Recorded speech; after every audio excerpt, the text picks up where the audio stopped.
வணக்கம். செப்டம்பர் 21ஆம் தேதி இன்னைக்கான முதல் பதிவு. பங்குச்சந்தையில் நடந்த சில விஷயங்களை விரைவாக பார்க்கலாம். முக்கியமான தகவல், நான் செபி ரெஜிஸ்டர்ட் அட்வைசர் கிடையாது. நம்ம சேனல்ல இருந்து எப்போதுமே ஸ்டாக் ரெக்கமெண்டேஷன்ஸ் கிடையாது. யூடியூப் சேனல் மட்டும் இல்லைங்க, மற்ற சோஷியல் மீடியா பிளாட்ஃபார்மான இன்ஸ்டாகிராம், வாட்ஸ்அப், டெலிகிராம்ல இருந்து கூட நாம ஸ்டாக் ரெக்கமெண்டேஷன்ஸ் வழங்குவதில்லை. மேலும் பணத்தை வாங்கிட்டு எந்த சேவையும் வழங்குவது இல்லை. பல போலியான குரூப் இயங்கிட்டு இருக்கு. தயவு செய்து ஜாகிரதையாக இருங்க. இந்த வீடியோவில் காட்டக்கூடிய அனைத்து கம்பெனிகளும் வெறும் இன்ஃபர்மேஷனல் பர்பஸ்க்காக மட்டுமே முதலீடு செய்யுங்கன்னு சொல்கிற வீடியோ கிடையாது. எந்த ஒரு முதலீட்லையும் ரிஸ்க் இருக்கும். ரிஸ்க் புரியாமல் இன்வெஸ்ட் செய்யாதீங்க. ரிஸ்க் புரியலன்னா தயவு செய்து இன்வெஸ்ட்மெண்ட்டை தவிர்த்துருங்க. நம்ம ருபி டிரைவர் சேனலை ஆதரிக்கிற அனைத்து நல்ல உள்ளங்களுக்கும் நன்றி. சில இண்டிவிஜுவல் ஸ்டாக்ஸ் மற்றும் செய்திகள் விரைவாக பார்க்கலாம். நேற்று வெள்ளிக்கிழமை செப்டம்பர் 20ஆம் தேதி நிஃப்டி 1.5% அதிகமாக க்ளோஸ் ஆயிருக்கு. ஃபாரின் இன்ஸ்டிடியூஷனல் இன்வெஸ்டர்ஸ் 59,000 கோடி ரூபாய்க்கு வாங்கியிருக்கிறாங்க. 45,000 கோடி ரூபாய்க்கு விற்பனை நடத்தியிருக்கிறாங்க. நெட் பையர்ஸாக இருந்திருக்கிறாங்க 14,000 கோடி ரூபாய்க்கு. டொமஸ்டிக் இன்ஸ்டிடியூஷனல் இன்வெஸ்டர்ஸ் 17,000 கோடி ரூபாய்க்கு வாங்கியிருக்கிறாங்க. 21,000 கோடி ரூபாய்க்கு விற்பனை நடத்தியிருக்கிறாங்க. நெட் செல்லர்ஸாக இருந்திருக்கிறாங்க 4,400 கோடி ரூபாய்க்கு. ஸ்டார் ஹெல்த் இன்சூரன்ஸில் மறுபடியும் டேட்டா திருட்டு நடந்திருப்பதாக என்டிடிவி ப்ராஃபிட்டில் தகவல் சொல்லியிருக்கிறாங்க. கஸ்டமர்ஸ் டேட்டா திருட்டு போயிருக்கு. இதில் மூத்த அதிகாரி இந்த டேட்டாவை விற்பனை செய்திருக்கலாம்னு குற்றச்சாட்டு. அது மட்டும் இல்லாமல் சீனியர் மேனேஜ்மெண்ட்டுக்கும் இந்த டேட்டா திருட்டுக்கும் தொடர்பு இருப்பதற்கான வாய்ப்பு இருக்குன்னு என்டிடிவி ப்ராஃபிட்டில் சொல்லியிருக்கிறாங்க. 3 கோடி கஸ்டமர்ஸோட டேட்டா திருட்டு போயிருக்கு. அதே போல் 57 லட்சம் கிளைம்ஸ் டேட்டாவும் திருட்டு போயிருப்பதாக சொல்லியிருக்கிறாங்க. $28,000 $1.5 லட்சம் பேரம் நடந்திருக்கு. அந்த பணத்தை வாங்கிட்டு தான் இந்த டேட்டாவை அவங்க விற்பனை செய்திருக்கக்கூடும்னு என்டிடிவி ப்ராஃபிட்டில் சொல்லியிருக்கிறாங்க. இதற்கு முன்னாடி ஸ்டார் ஹெல்த் இன்சூரன்ஸில் டிசம்பர் 2022 இதே போல் கஸ்டமர்ஸ் டேட்டா திருட்டு போனது. ஏப்ரல் 2023 மெட்ராஸ் ஹைகோர்ட்டில் ஒருவர் ரிட் பெட்டிஷன் தாக்கல் செய்திருக்கிறாரு ஸ்டார் ஹெல்த் இன்சூரன்ஸ் மீது. இந்த டேட்டா திருட்டு போயிருக்கு, அந்த டேட்டா திருட்டில் அவருடைய டேட்டாவும் திருட்டு போயிருக்கு. அதனால் அவர் ரிட் பெட்டிஷன் தாக்கல் செய்து அந்த வழக்கு இப்போதைக்கு போய்கொண்டிருக்குன்னு அதே என்டிடிவி ப்ராஃபிட் செய்தியில் சொல்லியிருக்கிறாங்க. லீலா பேலஸ் நடத்தக்கூடிய நிறுவனமான ஸ்கிளாஸ் பெங்களூர் அவங்களுடைய ஐபிஓ குறித்தான அப்டேட் மணி கண்ட்ரோல் வந்து கிடைத்தது. 5,000 கோடி ரூபாய் ஃபண்ட் ரைசிங் பண்ணுறதுக்கான முயற்சியில் இருக்கிறாங்க. இதில் 3,000 கோடி ரூபாய் ஃப்ரெஷ் இஷ்யூ வழியாகும். Offer for sale already existing shareholders விற்பனை செய்வதன் மூலமாக 2,000 கோடி ரூபாய் ஃபண்ட் ரைசிங் பண்ணுவதற்கான முயற்சியில் இருக்கிறாங்கன்னு மணி கண்ட்ரோலில் தகவல் சொல்லியிருக்கிறாங்க. லேப்டாப்ஸ், பிசிஸ், டேப்லெட்ஸ் போன்ற பொருட்களை இந்தியாவுக்குள்ளே இலவசமாக இறக்குமதி செய்வதற்கான காலகட்டத்தை அரசு நீட்டிப்பதற்கான வாய்ப்பு இருக்குன்னு மணி கண்ட்ரோலில் சொல்லியிருக்கிறாங்க. இப்போ செப்டம்பர் 30ஆம் தேதியுடன் அந்த காலகட்டம் முடிவுக்கு வருது. ஆனால் அரசு இந்த ஆண்டு இறுதி வரைக்கும் அதை நீட்டிப்பதற்கான வாய்ப்பு இருக்குன்னு மணி கண்ட்ரோலில் அப்டேட் கொடுத்துருக்கிறாங்க. போன வருடம், அதாவது 2023 ஆகஸ்ட் மாதத்தில் அரசு ஒரு அப்டேட் வெளியிட்டிருந்திருக்கிறாங்க. இலவசமாக இந்த மாதிரியான பொருட்களை இந்தியாவுக்குள்ளே இறக்குமதி செய்வதற்கு புது கட்டுப்பாடுகள் விதிக்கப்படும்னு சொல்லியிருந்திருக்கிறாங்க. ஏன்னா உள்ளூரில் உற்பத்தி அதிகரிக்க வேண்டும்ன்ற எண்ணத்தினால அதை அறிவிச்சிருந்தாங்க. ஆனால் அதற்கு எதிர்ப்பு தெரிவிச்சிருந்தாங்க சில நிறுவனங்கள், குறிப்பாக இன்டர்நேஷனல் கம்பெனிஸ் வந்து அதற்கு எதிர்ப்பு தெரிவிச்சிருந்தாங்க. அதுக்கப்புறம் கால அவகாசம் கொடுத்தாங்க. அது செப்டம்பர் 30 வரைக்கும் முடிவடையுது. அது இந்த ஆண்டு இறுதி வரைக்கும் அரசு நீட்டிப்பதற்கான வாய்ப்பு இருக்குன்னு இப்போ மணி கண்ட்ரோலில் அப்டேட் கொடுத்துருக்கிறாங்க. அதானி போர்ட்ஸ் தரப்புல வந்து ஒரு அப்டேட் இருக்குது. அபுதாபியை சார்ந்த ராரிக்ஸ் ஹோல்டிங்ஸுடன் ஒரு மெமரண்டம் ஆஃப் அண்டர்ஸ்டாண்டிங்கில் கையெழுத்திட்டு இருக்கிறாங்க. லாஜிஸ்டிக்ஸ் மற்றும் ட்ரேடிங் பிளாட்ஃபார்ம்ஸ்க்கு தேவைப்படக்கூடிய அட்வான்ஸ் டெக்னாலஜிஸை கொண்டு வருவதற்காகத்தான் இந்த பார்ட்னர்ஷிப்னு சொல்லியிருக்கிறாங்க Adani ports. KRN heat exchanger IPO குறித்தான அப்டேட் சிஎன்பிசி டிவி 18 கிடைத்தது. 342 கோடி ரூபாய் ஃபண்ட் ரைசிங் பண்ணுவதற்கான முயற்சி. ஐபிஓ ஓப்பன் ஆகும் தினம் செப்டம்பர் 25, 27ஆம் தேதி முடிவுக்கு வருது. Lower band $209, upper band $220. Tirupati laddu சர்ச்சை குறித்தான அப்டேட். அமுல் அவங்களுடைய நெய்யை திருப்பதி கோயிலுக்கு சப்ளை பண்ணியிருக்கிறாங்கன்னு சில செய்திகள் வெளியானது. அது முற்றிலும் தவறானதுன்னு அமுல் விளக்கம் கொடுத்துருக்காங்க. தகவல் நமக்கு கிடைத்தது என்டிடிவிலிருந்து. அமுல் திருப்பதி கோயிலுக்கு நெய் சப்ளை செய்யலை அப்படின்னு விளக்கம் கொடுத்துருக்காங்க. அது முற்றிலும் தவறான செய்தின்னு அப்டேட் வெளியிட்டிருக்கிறாங்க. ஹிந்து பத்திரிகையிலிருந்து கிடைத்த ஒரு தகவல், நந்தினி நெய் உற்பத்தி செய்யக்கூடிய கர்நாடகா மில்க் ஃபெடரேஷன் திருப்பதி கோயிலுக்கு நெய் சப்ளை செய்கிறத கடந்த ஆண்டு நிறுத்தி இருக்கிறாங்க. 2023 டெண்டர்லேருந்து அவங்க விலகி இருக்கிறாங்க. ஏன்னா அவ்வளவு கம்மியாக நெய் சப்ளை பண்ண முடியாதுன்னு அவங்க முடிவெடுத்திருக்கிறாங்க. அவங்களுடைய போட்டியாளர்கள் குறைந்த விலைக்கு நெய் வழங்கியிருக்கிறாங்க போல தெரியுது.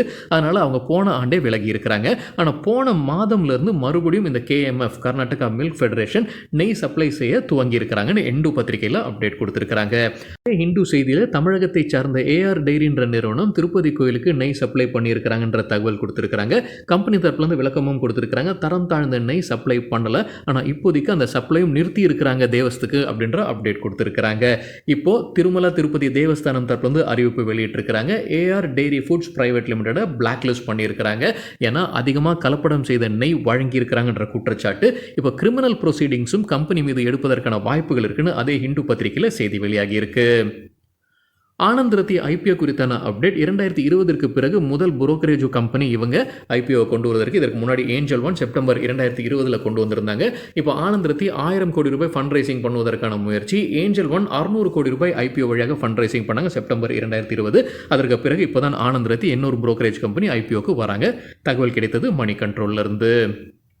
லெமன் ட்ரீ ஹோட்டல்ஸ் தரப்புல வந்து அப்டேட் இருக்குது. ஸ்ரீநகரில் 40 அறைகள் கொண்ட ஹோட்டலை துவங்க இருக்கிறாங்க. நிதியாண்டு 2026 இது துவக்கப்படும்னு சொல்லியிருக்கிறாங்க லெமன் ட்ரீ ஹோட்டல்ஸ். வண்டர்லா ஹாலிடேஸ் ஒடிசாவில் அவங்களுடைய புது பார்க்கை திறந்திருக்கிறாங்க. துணை முதலமைச்சர் தான் திறந்து வைத்திருப்பதாக அப்டேட் கொடுத்துருக்கிறாங்க வண்டர்லா ஹாலிடேஸ். அமி ஆர்கானிக்ஸ்க்கு ஜேஎம் ஃபினான்ஷியல் பை ரேட்டிங் கொடுத்துருக்காங்க. எதிர்பார்க்குற டார்கெட் 1965 ரூபாய் ஒரு ஷேருக்கு தற்போதைய லெவலிருந்து 20% அதிகரிப்பதற்கான வாய்ப்பு இருக்குது. டாரன் ஃபார்மா தரப்புல வந்து அப்டேட் இருக்குது. United States Food and Drug Administration ஆய்வு நடத்தியிருக்கிறாங்க. மத்திய பிரதேஷ் ஆலையில் குட் மேனுஃபேக்சரிங் ப்ராக்டிஸ்க்கான ஆய்வு நடத்தியிருக்கிறாங்க. செப்டம்பர் 16 செப்டம்பர் 20 வரைக்கும் ஒரு அப்சர்வேஷன் கொடுத்துருக்காங்க. அது விரைவில் சரி செய்யப்படும்னு சொல்லியிருக்கிறாங்க Taran pharma. Knowledge marine and engineering ஒர்க்ஸ்க்கு ஒரு ஆர்டர் கிடச்சிருக்குன்னு சொல்லியிருக்காங்க. மும்பை போர்ட் அத்தாரிட்டி கிட்டேருந்து 7 ஆண்டிற்கான கான்ட்ராக்ட். அதோடைய மதிப்பு 19.2 கோடி ரூபாய். அதானி எனர்ஜி சொல்யூஷன்ஸ் குறித்து மணி கண்ட்ரோல்லேருந்து கிடைத்த ஒரு தகவல். கம்பெனியுடைய ஷேர்ஸ் 125% அதிகரிப்பதற்கான வாய்ப்பு இருக்குன்னு கேண்டர் புரோக்கரேஜ் நிறுவனம் அவங்களுடைய ரிப்போர்ட்டை வெளியிட்டிருக்கிறாங்க. ஓவர் வெயிட் ரேட்டிங் கொடுத்துருக்காங்க அதானி எனர்ஜி சொல்யூஷன்ஸ்க்கு. எதிர்பார்க்குற டார்கெட்டில் 2251 தற்போதைய லெவலிருந்து 125% கிட்டத்தட்ட அதிகரிப்பதற்கான வாய்ப்பு இருக்குன்னு கருதுறாங்க. ஸ்ப்ரேக்கிங் லிமிடெட் தற்போது அப்டேட் இருக்குது. கம்பெனிக்கு எக்ஸ்போர்ட் கான்ட்ராக்ட் கிடச்சிருக்கு. அதோடைய மதிப்பு 50 மில்லியன் ரூபாய். பட்டேல் இன்ஜினியரிங் நேற்று நல்லா பர்ஃபார்ம் பண்ணியிருந்திருக்கிறாங்க. 5% இன்ட்ராடேல நேற்று அதிகரித்தது. கம்பெனிக்கு ஒரு கான்ட்ராக்ட் கிடைக்கிற மாதிரி இருக்குது. லோவஸ்ட் பிடராக இருக்கிறாங்க ஒரு டெண்டரில். NHPC லிமிடெடுடைய tender. அதோடைய மதிப்பு 240 கோடி ரூபாய். ஹைட்ரோ பவர் ப்ராஜெக்ட்டுக்கானது. ஹெரிட்டேஜ் ஃபுட்ஸ் குறித்து என்டிடிவி ப்ராஃபிட்லேருந்து கிடைத்த ஒரு தகவல். அவங்க ஐஸ்கிரீம் பிஸ்னஸ்லேருந்து 700 கோடி ரூபாய் வருவாயை ஈட்ட வேண்டும்ன்ற இலக்கு வைத்திருக்கிறாங்க அடுத்த 5 ஆண்டிற்குள்ளார. நம்ம சில தினங்களுக்கு முன்னாடி செய்தி பார்த்துருந்தோங்க. தெலுங்கானாவில் அவங்களுடைய புது ஐஸ்கிரீம் உற்பத்தி ஆலையை அமைக்க இருக்கிறாங்க. 200 கோடி ரூபாய் முதலீடு செய்கிறாங்கன்ற தகவல் நம்ம பார்த்துருந்தோம். இந்த புது ஆலையிலிருந்து ஆண்டுதோறும் அவங்களுக்கு 110 120 கோடி ரூபாய் வருவாய் கிடைப்பதற்கான வாய்ப்புகள் இருக்குன்னு சொல்லியிருக்காங்க. ஸோ ஒட்டு மொத்தமாக வருவாய் 650 700 கோடி ரூபாயாக அதிகரிக்கும். அதுதான் இலக்காக வைத்திருக்கிறாங்க ஹெரிட்டேஜ் ஃபுட்ஸ். தகவல் நம்ம கிடைத்தது என்டிடிவி ப்ராஃபிட்லேருந்து. டாடா கன்சல்டன்சி சர்வீசஸ் போலாண்டில் விரிவாக்கம் செய்கிறாங்க. அவங்களுடைய புது குளோபல் டெலிவரி சென்டரை திறந்திருக்கிறாங்க. அங்கே இருக்கக்கூடிய அவங்களுடைய ஆட்களுடைய எண்ணிக்கை இரட்டிப்பாக்க வேண்டும்ன்ற இலக்கு வைத்திருக்கிறாங்க. 1200 ஆக்க வேண்டும் ஒரு ஆண்டுலன்ற அப்டேட் கொடுத்துருக்காங்க டாடா கன்சல்டன்சி சர்வீசஸ். பிஹெச்இஎல் தரப்புல வந்து அப்டேட் இருக்குது. அவங்களுக்கு என்டிபிசிலேருந்து ஒரு பவர் ப்ராஜெக்ட் கிடச்சிருக்கு. அதோடைய மதிப்பு 6100 கோடி ரூபாய். டைட் வாட்டர் ஆயில் கம்பெனி அவங்களுடைய பேர் மாற்றம் செய்கிறாங்க. புது பேர் வீடால் corporation limited. Doctor Reddy's laboratories தரப்புல ஒரு அப்டேட் இருக்குது. United States Food and Drug Administration R&D சென்டரில் ஆய்வு நடத்தியிருக்கிறாங்க. ஹைதராபாத்தில் இருக்கக்கூடிய R&D சென்டரில் செப்டம்பர் 16 செப்டம்பர் 20 வரைக்கும் ஆய்வு நடத்தியிருக்கிறாங்க. எந்த அப்சர்வேஷன்ஸும் இல்லாமல் அந்த சோதனையை முடிவுக்கு கொண்டு வந்திருக்கிறாங்க USFDA டாக்டர் ரெட்டிஸ் லேபரேட்டரிஸ் உடையது. ஸ்பைஸ் ஜெட் நேற்று ஒரு 4% இன்ட்ராடேல வீழ்ச்சியை பார்த்துருக்கு. மணி கண்ட்ரோல்லேருந்து கிடைத்த தகவல். சுப்ரீம் கோர்ட் ஆர்டர் பாஸ் பண்ணியிருக்கிறாங்க. அவங்களுடைய 3 இன்ஜின்ஸை அவங்களுடைய லீசர்ஸ்க்கு உடனடியாக வழங்க வேண்டும்னு 15 நாட்கள் கெடு கொடுத்துருக்காங்க சுப்ரீம் கோர்ட். இது ஒரு காரணமாக சொல்லியிருக்கிறாங்க நேற்று ஸ்பைஸ் ஜெட் விழுந்ததற்கு. CDSL குறித்து CNBC TV18 கிடைத்த ஒரு தகவல். தொடர்ச்சியாக 8வது நாள் நேற்று கிரீனில் க்ளோஸ் ஆயிருக்கு. All time high record high பக்கத்தில் இருப்பதாகவும் சொல்லியிருக்கிறாங்க. அதே CNBC TV18 9 அனலிஸ்ட் கவரேஜ் கொடுத்துருக்காங்க CDSLக்கு. அதில் 3 பேர் பை ரேட்டிங்கும் 4 பேர் ஹோல்டு ரேட்டிங்கும் 2 பேர் செல் ரேட்டிங்கும் கொடுத்துருப்பதாக சொல்லியிருக்கிறாங்க. டிம்கன் இந்தியா தரப்புல வந்து அப்டேட் இருக்குது. ஒரு வழக்க முடிவுக்கு கொண்டு வராங்க. ஒரு 1993 ஆண்டில் ABC பேரிங்ஸ் லிமிடெட் அப்படின்ற நிறுவனம் 2018 அந்த கம்பெனி டிம்கனுடன் இணையிறாங்க. அந்த கம்பெனி தொடர்பான ஒரு வழக்கு உமேஷ் யாதவ்ன்றவங்க பணி நீக்கம் செய்திருந்திருக்கிறாங்க 1993 ஆண்டில். அப்போ அது வழக்காக மாறுது. அந்த வழக்கு இது வரைக்கும் முடிவுக்கு வரல. இப்போ குஜராத் ஹைகோர்ட்டின் அறிவுரையின்படி அந்த வழக்க முடிவு கொண்டு வராங்க டிம்கன் இந்தியா. 9.33 லட்சம் ரூபாய் அவங்க டெபாசிட் பண்ணி அந்த வழக்க முடிவுக்கு கொண்டு வருவதாக அப்டேட் கொடுத்துருக்காங்க டிம்கன் இந்தியா. கொச்சின் ஷிப்யார்ட் நேற்று ஃபோக்கஸில் இருந்திருக்காங்க. நல்லா பர்ஃபார்ம் பண்ணியிருந்திருக்காங்கன்னு நினைக்கிறாங்க. இன்னொரு முறை சரி பார்க்க வேண்டும். CNBC TV18 தான் அப்டேட் கொடுத்துருக்காங்க. அவங்க சொல்லியிருக்கிற காரணம் என்னென்னா FTSE ஆல் வேர்ல்டு இண்டெக்ஸ் உடைய ரீபேலன்சிங் நேற்று சாயங்காலம் நடந்திருக்கு. அதாவது அதை அமல்படுத்தி இருக்கிறாங்க. முன்னவே அறிவித்தது தான். நேற்று தான் அந்த ஷேர்ஸ் எல்லாம் வாங்கியிருக்கு. பணம் உள்ளே வந்திருப்பதாக சொல்லியிருக்காங்க CNBC TV18. அது க்ளோசிங் டைமில் தான் பணம் அதிகமாக வந்திருப்பதாக சொல்லியிருக்கிறாங்க. $30 மில்லியன் உள்ளே வந்திருப்பதாக சொல்லியிருக்கிறாங்க CNBC TV18. நேற்று 10% க்ளோசிங் பேசிஸில் அதிகரித்ததுன்னு நினைக்கிறாங்க கொச்சின் ஷிப்யார்ட். இன்னொரு முறை சரி பார்க்க வேண்டும். 5 அனலிஸ்ட் கவரேஜ் கொடுத்துருக்காங்க கொச்சின் ஷிப்யார்டுக்கு. அதில் 3 பேர் பை ரேட்டிங்கும், ஒருத்தர் ஹோல்டும், ஒருத்தர் செல் ரேட்டிங்கும் கொடுத்துருக்காங்க. மொத்தமாக 13 ஸ்டாக்ஸ் வந்து இந்த FTSE ஆல் வேர்ல்டு இண்டெக்ஸில் சேர்க்கப்பட்டிருக்கு. எந்தெந்த ஸ்டாக்ஸ் குறிப்பாக அவங்க சொல்லியிருப்பது KEI industries, IRB infrastructure developers மற்றும் கொச்சின் ஷிப்யார்ட். ஸோ இதில் எல்லாமே ரீபேலன்சிங் நடந்திருக்கு. சில ஸ்டாக்ஸுடைய வெயிட்டேஜை அதிகரிச்சிருக்கிறாங்க.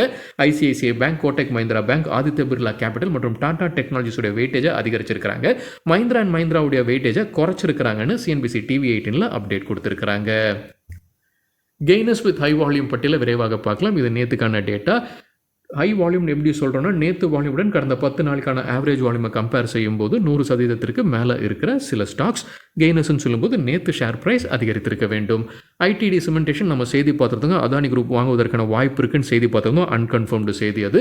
19% ஷேர் ப்ரைஸும் 1800% வால்யூம் அதிகரித்தது. Marksans Pharma 16% share price, 548% volume அதிகரித்தது. மகத் சுகர் 14% ஷேர் ப்ரைஸும் 269% வால்யூம் அதிகரிப்பு. பிரிசம் ஜான்சன் 12% ஷேர் பிரைஸ் உயர்ந்தது, 2600% வால்யூம் அதிகரிப்பு.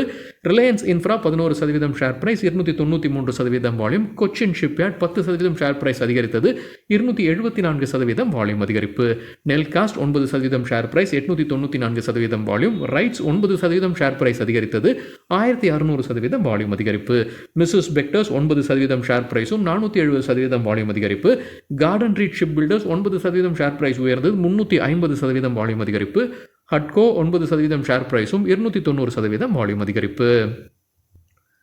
லூசர்ஸ் வித் ஹை வால்யூம் பட்டியலில் சாக்ஸாஃப்ட் 7% வீழ்ச்சி, 484% வால்யூம். சுமிட்டோமா 5% வீழ்ச்சி, 187% வால்யூம் அதிகரித்தது.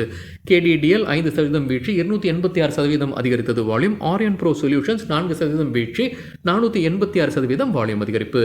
ஃபைசர் 4% வீழ்ச்சி, 234% வால்யூம் அதிகரிப்பு. தாமஸ் குக் 3% விழுந்தது, 232% வால்யூம் அதிகரிப்பு. JBM ஆட்டோ 3% வீழ்ச்சி, 133% வால்யூம் அதிகரிப்பு. சரிங்க, இதுதான் சில விஷயங்கள் என்னுடைய பார்வைக்கு எட்டியது. நன்றி, வணக்கம்.